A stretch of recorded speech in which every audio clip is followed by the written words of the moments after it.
So you and I met, I think it was like 2012, because we were both chasing the same keyword. I remember it was small business SEO, and I kept checking the keyword. It was the same like 3 or 4 guys always coming up, and you were one of them. And then for a while you were number one, I was number two, and then I overtook you for a little bit. I remember I was up till like 3 a.m. writing these bullshit articles on BMR. I remember BMR. It was the link building network. And I stayed up till like 2 or 3 in the morning just writing these stupid articles that were like 300-400 words and made no sense. And next morning I woke up and I had like 50 of these articles published. And I went and checked and I was ahead of you. And I was like, take that, whoever Mike Munter is. Next, like 2 days later, I kind of like let my foot off the gas. And next thing I know, you're on top. And I'm like, what the heck? And I remember I reached out to you and I'm like, hey dude, what are you doing? And at first you were a little like hesitant to tell me, and I was a little hesitant to tell you. And then eventually we started talking, I think on Skype, and we were both like, hey, we're both using BMR. So it must just be a matter of who's staying up later and who's writing more crap. Yeah. And then not long after that, I think, BMR got taken down and Google got smart to all that. And then neither one of us was on the first 100 pages for, for small business SEO. And it's gone from there. Obviously we've known each other for almost 10 years now. So it's kind of funny, and still never met. You still haven't taken me to a Cubs game, and I still owe you some pizzas from some bets that I've lost. So yeah. The funny part about that is when I remember I did finally reach number one for that keyword. And I think Google was saying like it got like 5,400 searches a month or some crazy. Got nowhere near that. Man, if I get number one, I'm going to be like so busy. And dude, I got like a half a dozen leads. Right. And they pretty much all sucked. I think I might have closed one of them. And I was like, well, something's wrong here. This is not the way to do SEO. For all the time that I put into that one stupid keyword over a probably 3-year period of my life, I'm the same as you. I know for a fact I got 3 or 4 clients out of it.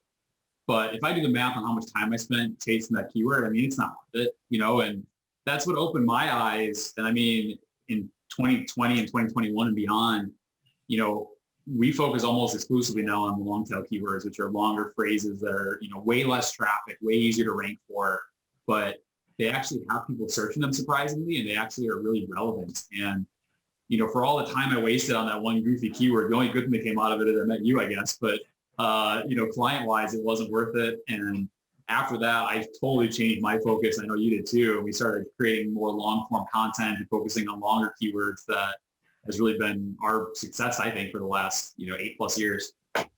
Yeah. And I continued to search for tools to manipulate, as I still do today. I don't know what it is about manipulation. I know it's going to be sometimes short-lived, but I don't know. It's just fun.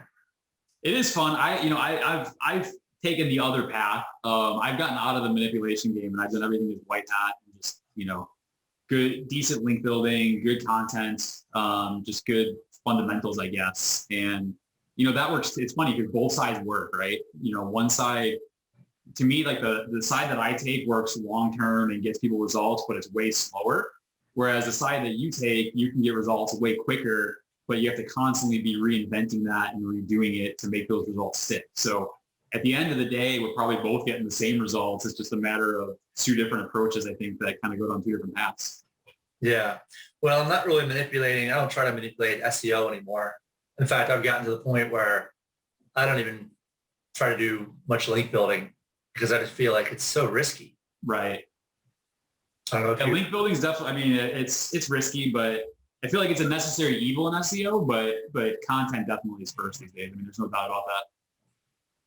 Well, I think you kind of taught me, a few years ago that really it was a 2-step formula. It was just doing the basic directory listings for your link building, and then just doing, for your content, just do really great long form, well-optimized, informative content that's useful.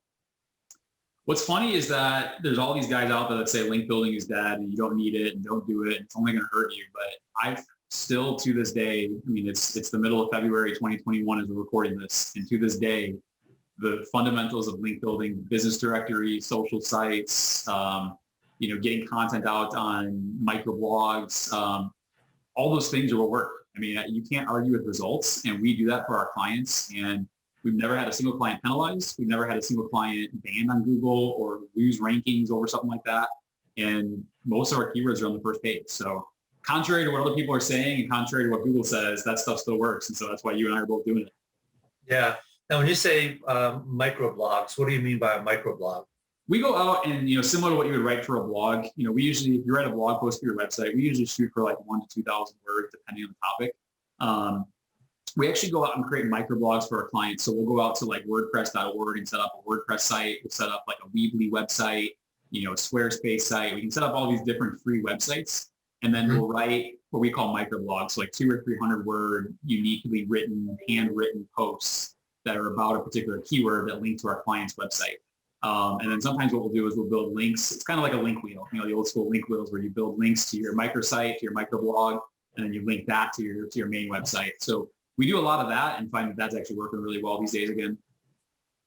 So the objective of the microblog is not for that site to really rank or do anything. It just serves the usefulness is to link back to the client website. 100%. But what's funny is we find that sometimes they do rank. I have some keywords for clients where we have, 10 or 15 microblogs, and, our client site is the number 1 result. And then the number 2, 3, and 4 or 5 results are all our microblogs. So we literally dominate like the first half of the first page. Anything you click on leads back to our client. So it kind of has that cool side effect. But like you said, the goal of it is to get that link from the microblog back to our main website. But kind of an unintended positive side effect is that sometimes those sites rank themselves as well. Yeah. Well, and I guess a link from like a Weebly or a Wix or a WordPress.com is, that's still it might not carry a lot of weight, but it's still a trusted link. It's a trusted link. And when you build links to that link, it becomes even more, it's on a trusted domain, and it becomes an even more valuable link that's passing on more link juice. So, and there's tons of sites out there we do it on. We do it on Medium. We do it on, Reddit. You can do it on all of these different sites that, kind of anywhere you can post content, you can do it on, as long as you can post content with a link. Yeah. If you had to choose, for a client budget, do you put more money into content or more into link building?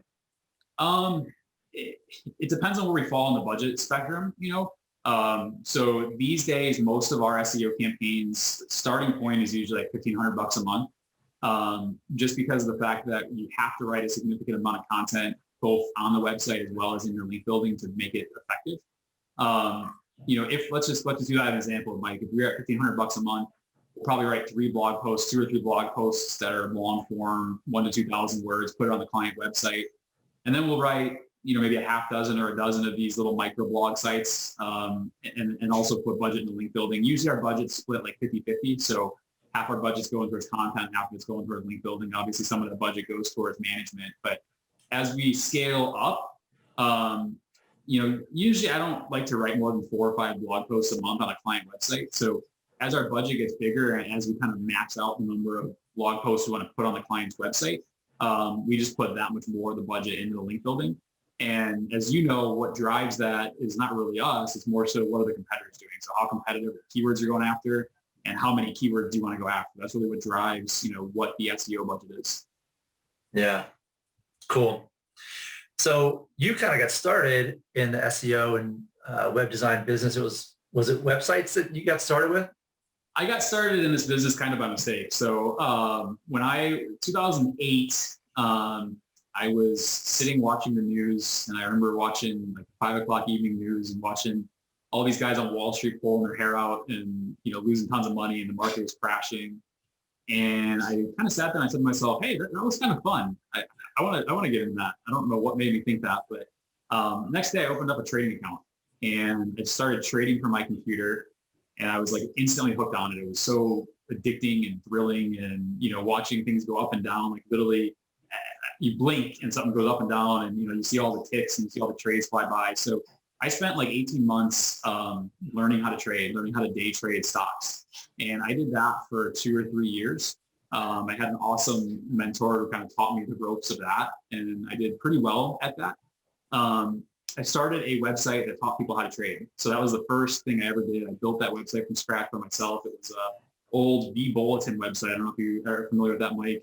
It's one of those discussion forum type websites back in the day that, used to be super popular. So I built that, and I put together an 8-hour long video course that I sold for $200. And we sold, I don't even remember how many, 5, 6, 7,000 video courses in the first like 2 years. So it did pretty well. I started offering one-on-one consulting, and I got so busy with that my schedule was just full and I had no time to do anything else. So I kind of got out of that space a little bit. I said, hey, I'm going to push this course, get out of the consulting side of it, focus on trading, focus on selling this course. And then what happened was I was like, hey, how do I sell more courses? So I stumbled upon SEO, and I was like, hey, if I could just rank for these 10 keywords, I'll sell an unlimited number of courses, And so I got really deep into SEO and the link building. I started building a team of link builders and, content writers. At the time, the big thing was spinning content and doing all sorts of questionable stuff. But, we started doing that, and we ranked on the first page for every single one of our keywords. We were selling tons of these courses, doing incredibly well. And then I started having like friends and family say, hey, like, how are you selling so much of this stuff? And I would say, well, look, I'm number one on Google for all this stuff. And they're like, well, can you make my law firm number one? Can you make my dental practice number one? So I started kind of helping out friends and family with the team that I built for my company. And next thing I knew, I was doing a bunch of business in SEO, just for friends and family. And I'm like, hey, this is a cool business. Like, and I kind of sat there one night and I'm like, rather than selling $200 courses to people that don't have a lot of money, that are just consumers, if I go out and start a business that sells to other businesses, I'm like, that's where the money's at. Other businesses have tons of money to spend on marketing and things like this. So I'd rather, rather than deal with 5,000 people a year spending $200, I'd rather deal with, 50 people a year that are each spending, 10 grand a year with me, or whatever the number is, right? So I built my website, started Simple SEO Group. That was around 2010, 2011. Got that launched and kind of had a goal for myself. I said, hey, I want to, in the first 18 months, I want to do 100 grand in revenue. And if I don't do that, then I'm going to get out of this space and go figure out what the next thing is. And so I hit that goal, and every year, except for last year with COVID, I've grown the company, pretty significantly since then. And it's been a really, really cool, interesting ride. So I've helped, I just checked the other day, actually, I've helped 320 different clients, different businesses, everything from building their websites to email marketing campaigns, SEO campaigns, managing their pay-per-click, Facebook ads, Google ads, you name it. Kind of all things digital marketing we do now. And SEO is still kind of our bread and butter, but we've expanded out into all those other kind of complementary services. That's a lot of stuff. I mean, I'm overwhelmed just listening to you talk about it. It's a lot of stuff. It's been a 10-year ride, so I've learned a lot along the way. I think there's still, like anything, there's a lot more to learn. And as you know, what's interesting about this field is if you close your eyes for 30 seconds, everything's changed on you. So, you got to stay fresh. You got to stay on top of your game. And, it's kind of one of those industries that, experience is always valuable, and it's always good to have experience on your side, but you also can't rest on your laurels, and you can't rest on your past experience, because if you do, someone's going to come pass you up, because everything is just constantly changing. So I don't know, keeps you busy, keeps you fresh and sharp, I guess, and keeps you going. Yeah. It's funny you mentioned that, because I think about fertility solutions, and, you and I, we had the first iteration of their website like back in 2012 when I got them as a client. I mean, it was just garbage. It was like different fonts, and not to be critical if Denise is watching, but it was just really messy. And she knew she wanted something better. And we went and we, with your help, I think we did a theme WordPress website, cleaned it up, and we were like, I don't know, it was like 2014. We're like, wow, this thing looks great. And then by like 2016, 2017, comparing that site to everything else that's out there, we were like, oh my God, this site looks horrible. Yeah.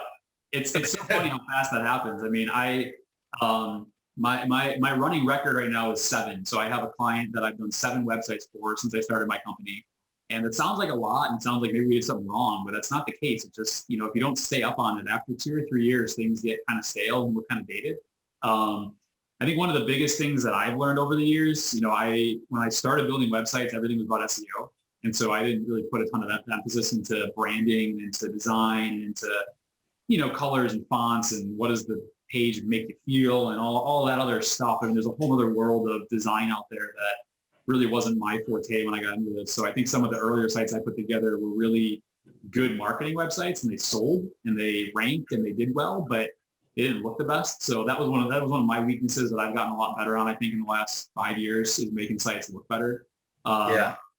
Because, that's the challenge of building a website, is if you ask 10 different people, what should it have, you're going to get 10 different answers, And so I think for business owners, it's important that they have a good, clean brand that looks well, represents them well. But, If you talk to a designer, that's where they end up, right? They get you a beautiful website that doesn't rank, that is missing all the SEO factors. It's probably built wrong, structurally wrong. The URLs suck.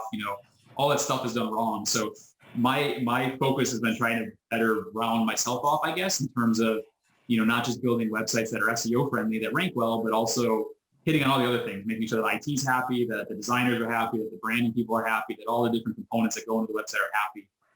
But yeah, absolutely. I mean, it's been 2.5 or 3 years since I redid my company website, and I don't go on it that often anymore, honestly. And I went on it the other day, and I was like, God, this is atrocious, So it happens pretty fast, and yeah, if you don't stay up on it every 2 or 3 years, at least do a refresh. And that's one of the cool things in WordPress too, Mike, is as the CMS, you can update it every month, right, and keep everything fresh technically. And then every 2 or 3 years, once you have it built, you just go in and you create a new theme and you overlay that over all the existing info, and it's not reinventing the wheel. It's really just kind of reskinning it, if you will, making it look fresh rather than having to build a whole new website. So a lot of business owners that are out there, well, what does that mean for me? If you have let's say you have a 50-page website, it's going to cost, I don't know, 10 or 15 grand to build a new website for you from scratch. It might only cost, 4 or 5 grand to reskin it once you have it built. So it's a lot more economical to keep it fresh than it is to build it all from scratch, obviously. Yeah, and I know you sent me a picture of the first website that you did. I'll put that up on the screen when I produce this. It's kind of laughable. To look back, that was what, 2010 or something? Yeah, I sent you a couple. I think I sent you the first site that I did for my trading company, which is hilarious to see for me. And then I did, I think it was 2010. Is that the one, the trading company one? I know you had this picture of you, and you were like, you had this huge big website, and then you were like this little midget in the lower. Yeah. Well, and it's funny because the other thing that drives that, Mike, it's so funny. Like, you think back 10 years ago, and we all had CRT monitors. Like we had crappy old screens. Now I'm sitting here looking at you on a 27-inch screen that's thinner than my phone. So it's the technology that drives the change in that. And it looks funny now because you look at it and you're like, holy cow, that website's like this big. But back in the day, that filled the whole screen. That's what the screens were. So it's so funny to see. And I like to look back every once in a blue moon. I go back and look at just old random projects we did, and it is laughable almost to see how things have changed so much over such a short period of time. Yeah, makes us wonder, like, where are we going to be in 5 years? Who knows? It's crazy. Who knows? Who knows what the next device will be? Maybe we'll be designing websites for your smartwatch, or who knows? Virtual reality. You never know what you're going to be designing for around the corner. Yeah.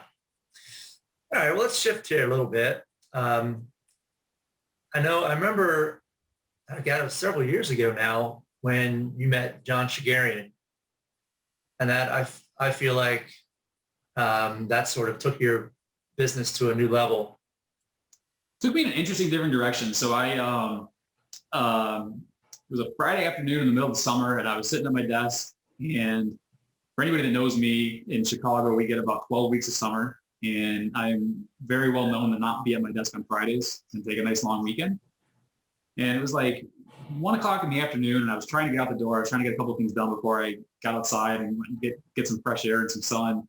My phone rang, and it was some weird area code. And I was like, I have no idea who this is. Probably someone trying to sell me some crap, So I answered the phone, and it's this guy, and he's like, hey, I'm John Shigarian, and he's just talking a mile a minute, and I'm half paying attention, half writing an email, half doing 15 other things, And he's telling me about, he's got this business and that business, and he wants to do this, and he wants to do that, and he wants to market this, and he knows everything about the internet. And I'm just like, yeah, okay. You and I get these phone calls from these characters all the time, and they're talking out of their rear end, and just saying stuff that isn't even true. So kind of half listened to this guy, and after about like 3 or 4 minutes of that, I stopped. I'm like, I'm sorry, sir. I'm like, can we schedule a call on Monday, and you can tell me more about this, because I'm really just walking out the door, and I don't have time for this right now. He was so offended. He's like, excuse me? You're going to talk to your manager. What did you say to me? And I'm like, sir, I'm sorry, but I don't have time for this right now. Let me talk to your manager. I'm like, I'm the owner. What do you want? Wait, this is Brendan? And I go, yeah, this is Brendan. I go, I said that when I answered the phone. How can I help you? He goes, I'm so sorry. He goes, I just read all about you, and I wanted to talk to you. And I'm like, what do you mean you read all about me? He's like, I read your interview on IdeaMinch. And I'm sitting here, I'm like, who the hell reads IdeaMinch? For those who don't know, IdeaMinch is like a self-interview website that I did an interview on. And you did one too, Mike. It's kind of like Inspirery. It's what inspired you to come up with Inspirery. Yeah. And I didn't think anyone read it, let alone people that are actually own businesses and stuff, you know? So this guy's like, he's like, yeah, I'm going to be in Chicago on Monday. Aren't you from Chicago? I'm like, yeah. He's like, let's get lunch at noon. And I'm like, all right, perfect. So the weekend goes by. I don't think anything of it. Monday rolls around. I go to lunch with this guy.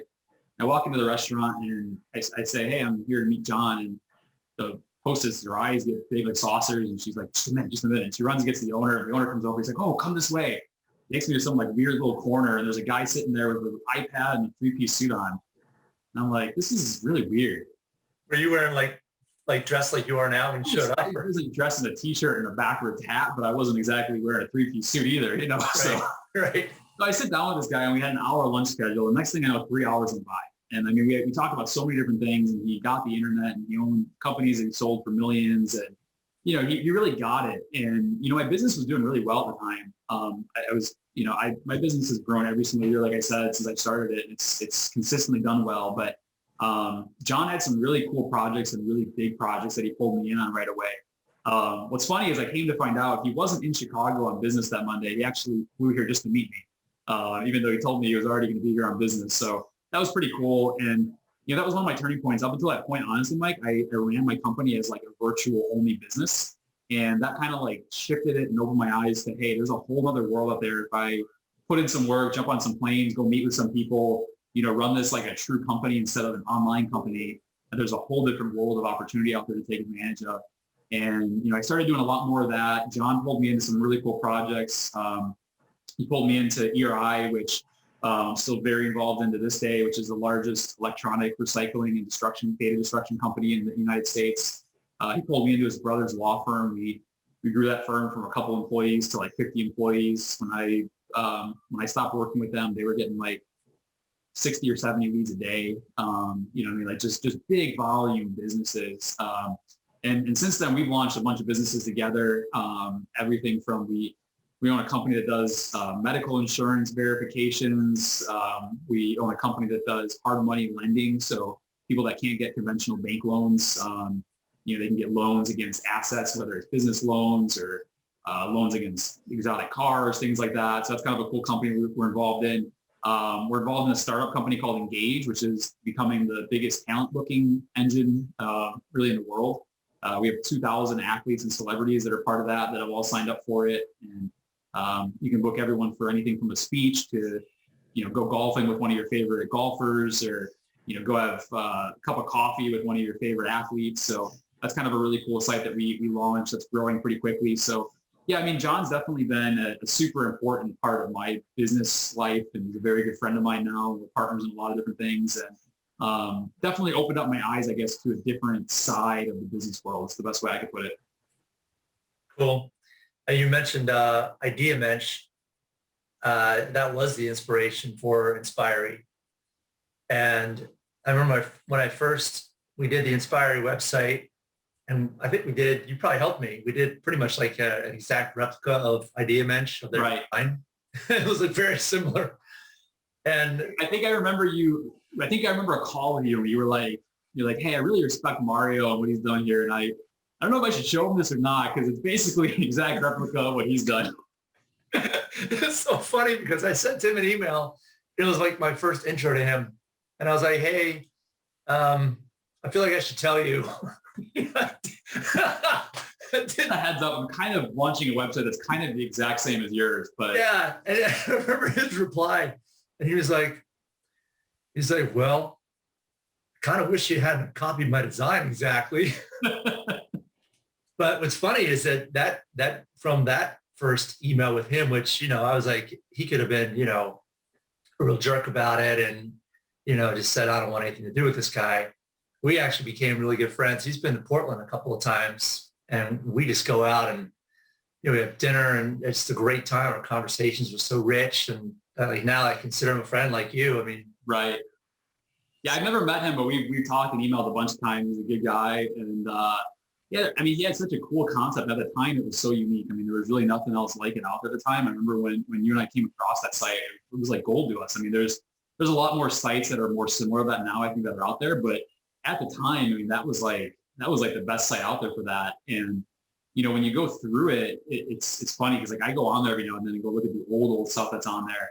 And there's some very legitimate, on the Idea Mint, I go through all the old interviews like back from 20, whatever, 14, 15. And there's some very legitimate people on there. Like there's some really high quality people that, you can reach out to. And what's funny is like the people that have done those types of interviews, I feel like are super approachable because they kind of get the online game. They get the stuff that you and I get, and they understand that, hey, just because I put an interview up doesn't mean I'm going to get a million leads from it, but I might get one here, one there, or you might meet somebody that becomes your next business partner, So it's kind of one of those things that I think people in marketing as a whole don't really understand that, the game of marketing is let's throw a bunch of lines in the water and see which one catches a fish, right? Not every line is going to catch a fish. Right. Sometimes you're going to catch a little fish. Sometimes you're going to throw a little line in the water. It's going to catch a huge fish, but you really never know until you do it. And I think that's what excites me about marketing is that, something like that, like an interview that I did that I thought, I was just doing it to get a link, honestly. I just wanted a link to my website. Right.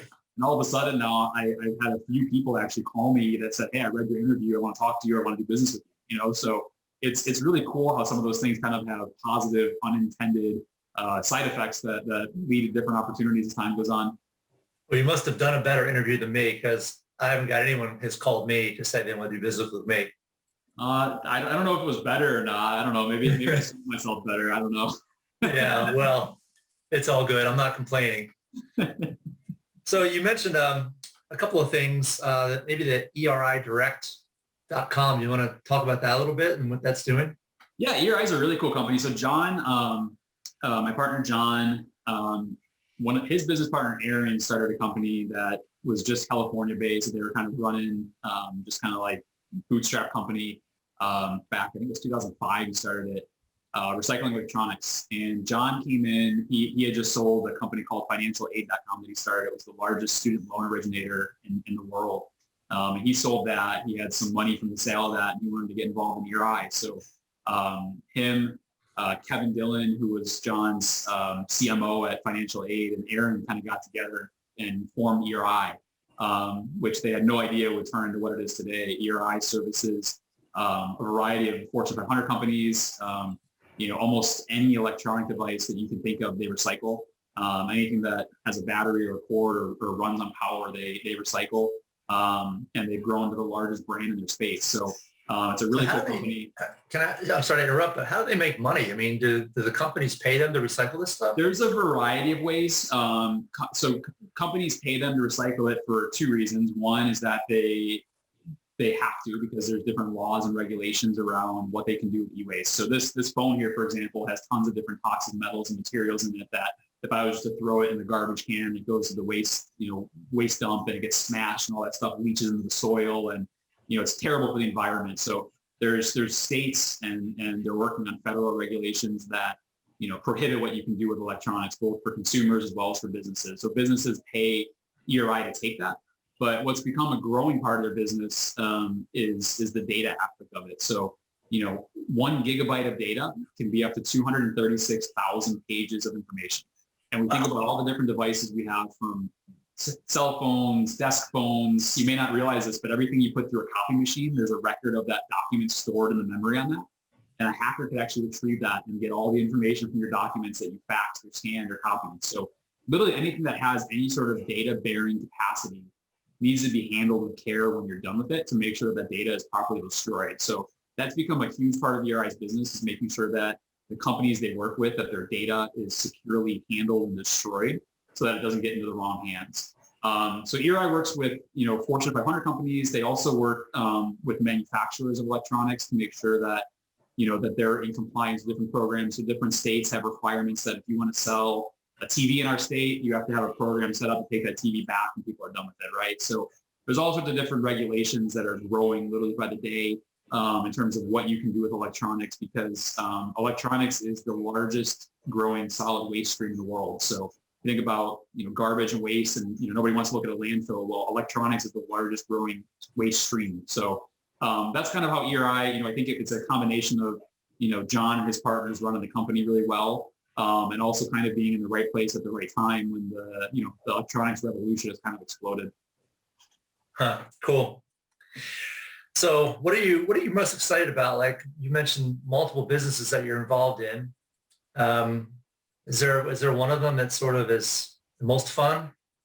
They all have their own unique quirks. I think like anything, I still love my core business. I still love doing what I do. Sometimes some clients can be challenging. I've gotten better at dealing with clients and explaining things to them over the years, but you and I always talk about that offline about, the challenges of dealing with people and trying to explain to people things they don't understand. And, these days everybody thinks they get advertising, they get Facebook ads and they think it's easy, but it's not, so that's challenging, but I still love my main business. I recently took on a bigger role with ERI. I'm on their board of directors now and helping them with a lot of technology initiatives. I've been doing their marketing for about 7 or 8 years now. So I'm excited about where ERI is going as a company.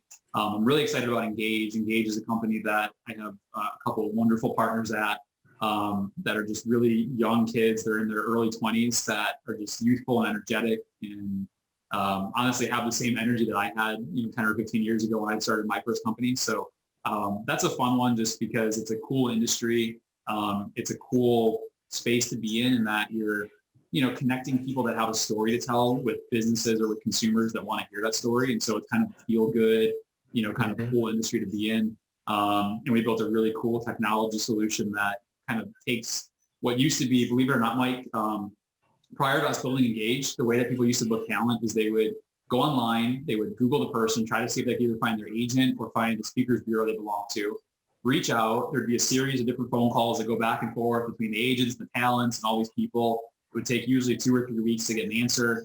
You would get a paper contract faxed to you. You would sign that contract. You put a check in the mail it off. Another week goes by before they get that check and deposit it. They sign the contract, fax it back to you. So next thing you know, a month's gone by and you don't even have a booking yet. And that was in 2019, where people were still faxing this around and mailing checks. And so we built a platform that basically digitizes that. So we basically built the Uber of talent, if you will. So you jump on there, you pick who you want. In 5 minutes or less, you fill up the predefined contract, you agree to the terms, you put in the travel budget, put in your bank information, your credit card, it pays them, puts it in escrow, the talent gets notified, their agent gets notified. They can accept it or reject it from their mobile phone, wherever they are in the world. And literally what used to be like a month-long process of paperwork and phone calls, we turned into literally a 5 or 10 minute digital experience that's all online. So it's a really cool site. It's growing by the day.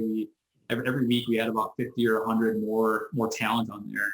And it's a space that's kind of exploding. So that's one that really excites me. And I've got a bunch of other little businesses that we're getting involved in. My focus on it for the last 2 years has just been getting into different businesses. And rather than, if someone comes to me and they're like, hey, I want to build a website for this. And if it's something really cool that I can get behind, I'll say, hey, instead of you paying us for that, just give me some equity in your company and we'll get involved in it. Right. And so I've been getting involved in more and more businesses that way because I think, I've gotten to a point, fortunately, in my career where I have a lot of expertise in not just building websites, but building custom software and, architecture, designing different software systems and how to market that. So, I can bring a lot to the table in terms of getting companies from 0 to 60 and kind of getting them going. And so people value that, and I'm fortunate to be able to be involved in all these different companies because of that. So I don't know, that's kind of what excites me is just having a ton of different things going on at once and, just being in a bunch of different spaces and you and I don't really like doing mundane stuff. So it's fun that every day is a little bit different and every day has its own challenges. Well, that's maybe that INTJ thing that we share.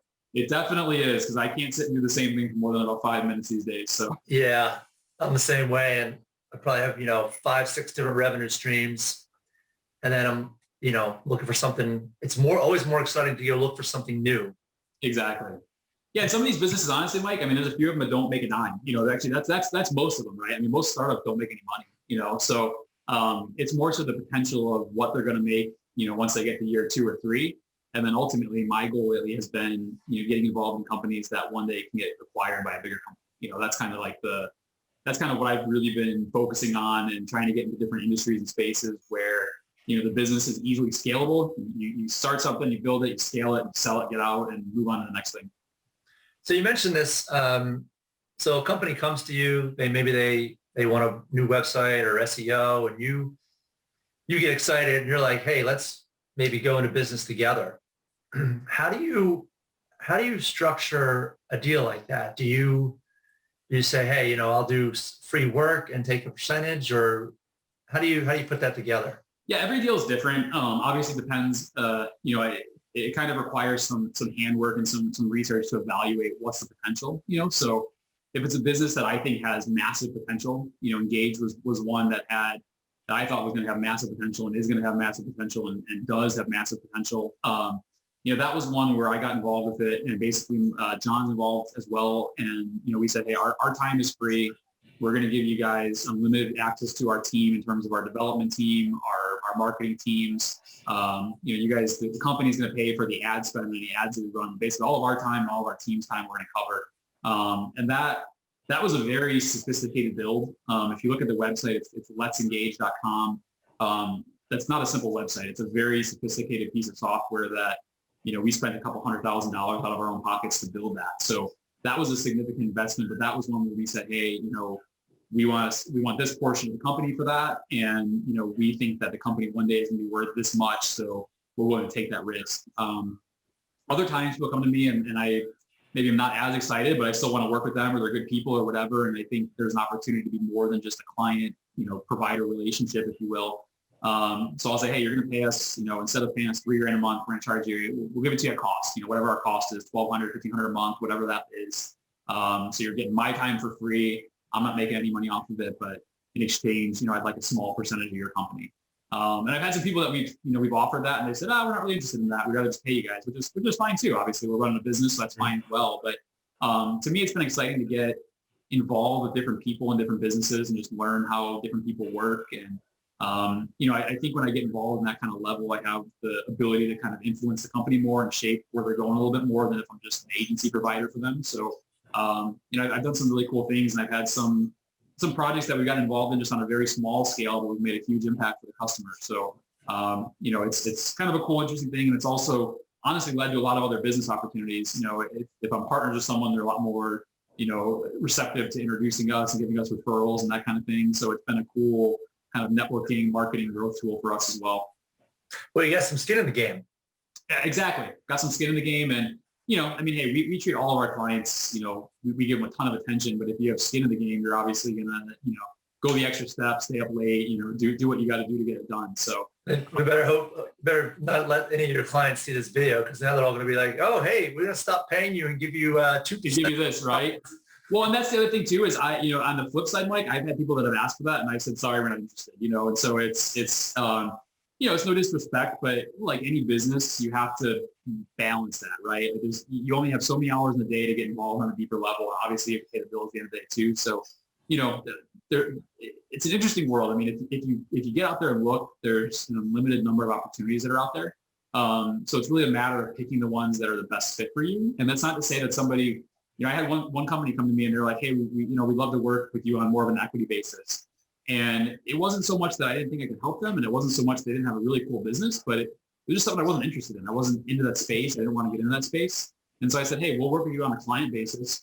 That's fine. I don't have to be interested to take you on as a client. But if I'm going to take you on as an equity partner, you're going to bring me in as a partner in your company, I want to at least be passionate about what you guys do, So that's to me, I don't know. It's an interesting point where you can kind of evaluate it financially as well as evaluate it based on what you're interested in and what you're good at, and kind of pick and choose. Yeah. All right. Well, anything else you want to get into here? I don't think so. I mean, there's a lot of stuff we could get into, but I know we could probably just want to talk for hours, and you got to go work on your boat. Yeah, I've got this crazy boat project I took on.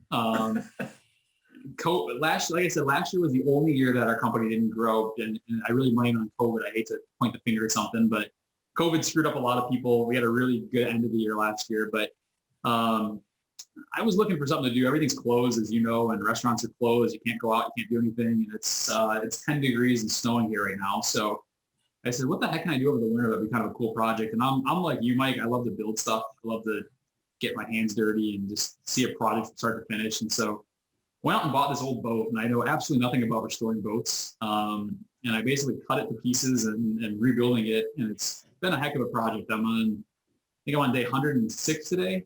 I haven't missed a single day. I've been going there every night from like 5 p.m. till 9 p.m. and I've been there every weekend. And it's been a labor of love. So I'm about halfway through with it, and it'll be a cool project when it's done. That's cool. You have to send me a picture. I'll send you a picture. I don't know if we're friends on Facebook. I've got an album going on Facebook. All right. Are you, the boat's indoors, I assume? It's inside. I have a good friend who has a body shop that's like 5 minutes from my house. And so I'm renting some space from him. So it is in a nice, warm, heated building. This is like, I feel like it's replaying like 3 or 4 years ago. You bought the house and every day you were cutting out of the office at 3 o'clock or something. You ready for this? That was 7 years ago. Holy shit. Isn't that crazy? Wow. I have to have some, sitting at a desk all day, I just can't do it. So I always have to have some after hours, hands-on project going on. So I've always got something going on. Yeah. Well, you told me you got engaged. Have you guys set a date yet? We did. It was October 2020 and then COVID screwed that. So now it's October 2021. So that's cool. With that hold true. Well, I'm real excited for you. Appreciate it. All right. Well, thanks for coming on. Thanks for having me, Mike, anytime. And hopefully your listeners learn at least 1 or 2 little tidbits of information.